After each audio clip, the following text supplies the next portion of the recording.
கார்த்திகை தீபம் என்றால் நம் நினைவுக்கு வருவது சிவபெருமானின் அக்னி ஸ்தலமான திருவண்ணாமலைதான். கார்த்திகை தீபத் திருநாள் அன்று திருவண்ணாமலை உச்சியில் ஏற்றப்படும் தீபத்திற்கு அண்ணாமலை தீபம் என்று பெயர். சிவபெருமான் கார்த்திகை மாத கிருத்திகை நட்சத்திரத்தில் திருமால் பிரம்மன் இருவருக்கும் அக்னி வடிவாக காட்சி தந்தார். திருவண்ணாமலை உச்சியில் தீபம் ஏற்றிய பிறகு நமது வீடுகளில் தீபம் ஏற்றி ஒளி வடிவாக இறைவனை வழிபட வேண்டும். சிவபெருமான் ஜோதி வடிவாக காட்சியளித்த நாள் மட்டுமின்றி பார்வதிக்கு தனது உடலில் பாதியை தந்து அர்த்தநாரீஸ்வரர் ரூபமாக காட்சி கொடுத்த நாள் என்பதால் சிவ பார்வதியை இந்த நாளில் வணங்குவது மிகவும் சிறப்பானது. திருக்கார்த்திகை நாளில் வீடு முழுவதும் விளக்கேற்றிய பிறகு திருவண்ணாமலை தேவாரம், நமசிவாய பதிகம், சிவபுராணம், திருவண்ணாமலை பதிகம் போன்றவற்றை படிக்கலாம். திருவண்ணாமலை பதிகம். உண்ணாமுலை உமையாலோடும் உடனாகிய ஒருவன் பெண்ணாகிய பெருமான்மலை திருமாமணி திகழ மன்னார்ந்தன அருவித்திரள் மழலையம் முழுவதிரும் அண்ணாமலை தொழுவார் வினை வழுவா வண்ணம் அருமே.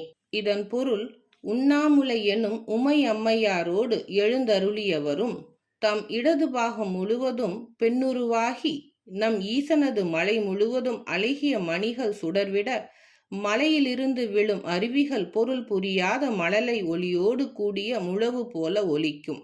இத்தனை சிறப்புமிக்க திருவண்ணாமலையை தொழுவோர் வினைகள் அனைத்தும் கண்டிப்பாக அரும் என்கிறார் திருஞான சம்பந்தர். நமசிவாய பதிகம். இல்லக விளக்கது இருள் கெடுப்பது, சொல்லக விளக்கது சோதியுள்ளது, பல்லக விளக்கது பலரும் காண்பது, நல்லக விளக்கது நமச்சிவாயவே. இல்லத்தினுள் ஏற்றும் விளக்கானது இருளை ஒழித்து ஒளி கொடுப்பது. சொல்லில் உள்ள நல்ல கருத்தான விளக்கானது ஜோதி வடிவில் வழி கொடுப்பது. பல்லோரும் காணக்கூடிய வானக விளக்கானது காட்சியை கொடுப்பது. இந்த 3 விளக்குகளையும் விட சிறப்பான நமசிவாய எனும் மந்திர விளக்கே ஈசனை அடைய உதவுவது. எனவே நமசிவாய என்று நாளும் பொழுதும் ஓத வேண்டும் என திருநாவுக்கரசர் தனது பாடலில் குறிப்பிட்டுள்ளார். திருவண்ணாமலை பரணி தீபத்தை பற்றி இப்பொழுது பார்ப்போம்.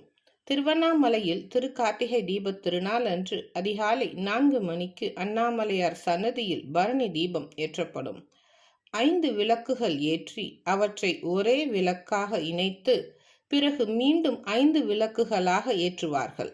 இறைவனே பஞ்சபூதங்களாக காட்சி அளிக்கிறார் என்பதை உணர்த்துவதற்காகவும், இறைவன் ஒருவனே, அவனே எல்லா உயிர்களுக்குள்ளும் நிறைந்திருக்கிறான், எல்லா உயிர்களும் ஜோதி வடிவான இறைவனுக்குள் அடக்கம் என்பதே இதன் அர்த்தம். பரணி தீபம் ஏற்றுவதன் தத்துவம் என்ன? கதோபனிஷதம் என்னும் நூலில் நச்சிகேதன் என்பவரின் வரலாறு குறிப்பிடப்படுகிறது. நச்சிகேதனின் தந்தை ஒரு மிக பெரிய வேள்வியை செய்து அதன் முழு பயனையும் அடைவதற்காக அந்த வேள்வியின் நிறைவு பகுதியில் தானம் கொடுப்பதற்கான ஏற்பாடுகளை செய்து கொண்டிருக்கிறார். யாரெல்லாம் வருகிறார்களோ அவர்களுக்கு தன்னிடம் உள்ள பொருட்களை எல்லாம் தானம் செய்ய வேண்டும். வருபவர்களுக்கெல்லாம் அவர் ஒவ்வொரு பொருளாக தானம் கொடுக்க இதை பார்த்து கொண்டிருந்த நச்சிகேதன், இதையும் கொடுக்கிறீர்களா என அதிர்ச்சியுடன் கேட்டுக்கொண்டே இருந்தான். நச்சிகேதன் கேட்ட கேள்விகளுக்கெல்லாம் பொறுமையாக பதிலளித்து கொண்டே தானம் கொடுத்து கொண்டிருந்தார் அவரின் தந்தை. ஒரு கட்டத்தில் கோபம் அடைந்த நச்சிகேதன், என்னையும் தானம் கொடுக்க போகிறீர்களா? என்னை யாருக்கு தானம் கொடுக்க போகிறீர்கள் என கேட்டுள்ளார். அவரின் தந்தையும் கோபம் அடைந்து, உன்னை யமதர்மனுக்கு தானமாக கொடுக்கிறேன் என்று கூறிவிட்டார்.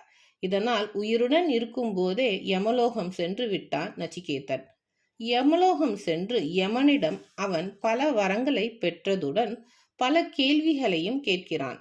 அதில் ஒன்றாக, பூலோகத்தில் இருக்கும் உயிர்கள் யமலோகம் வரும் வழியில் இருள் நிறைந்ததாக இருக்கிறதே, அதில் தட்டு தடுமாறி யமலோகம் வந்தடையவே அந்த உயிர்கள் பெரும் சிரமப்படும் என கேள்விப்பட்டிருக்கிறேன்.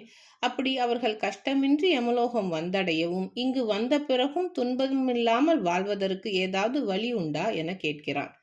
அதற்கு பதில் அளித்த யமன், பல வழிகள் உள்ளது. அதில் ஒரு வழி, யார் ஒருவர் பரணி நட்சத்திரத்தன்று தீபம் ஏற்றி சிவபெருமானை வழிபடுகிறார்களோ அவர்கள் பூலோகத்தில் மட்டுமல்ல யமலோகத்திலும் துன்பம் இல்லாமல் ஒளி நிறைந்த வாழ்வை பெறுவார்கள் என்கிறார்.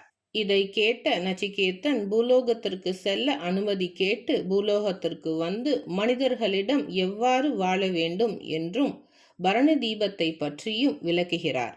பரணி தீபம் ஏற்றுவதால் நாம் அறியாமல் செய்த பாவம், பிறர் மனதை புண்படுத்திய பாவங்கள் நீங்குகின்றன. இது பஞ்சபூத நலன்களையும் பெற்றுத்தருகிறது. வீட்டில் பரணி தீபம் ஏற்றும் நேரம். இந்த வருடம் டிசம்பர் 13ஆம் தேதி வெள்ளிக்கிழமை அன்று திருக்கார்த்திகை தீப திருநாள் வருகிறது.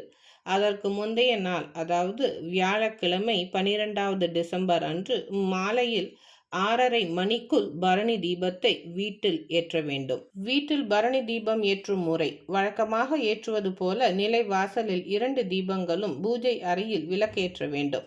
அதோடு தனியாக ஒரு தாம்பாலத்தில் 5 விளக்குகளை வட்ட வடிவில் ஏற்ற வேண்டும். அனைத்து விளக்குகளும் அனைத்து திசை நோக்கி எரியும் என்பதால் திசை கணக்கு கிடையாது. 5 என்பது பஞ்சபூதங்களும் நமது உடலிலும் வெளியிலும் சரியாக இருந்து நமக்கு அருள் செய்ய வேண்டும் என்பதற்காகவும் சிவபெருமானின் பஞ்ச தொழில்களை விளக்குவதாலும் 5 தீபங்களை ஏற்றுகிறோம். திருக்கார்த்திகை தீப திருநாள் அன்று நம் வீடுகளில் விளக்குகளை ஏற்றி சிவபெருமானை வழிபட்டு நம் வாழ்வை ஒளிமயமாக்குவோம்.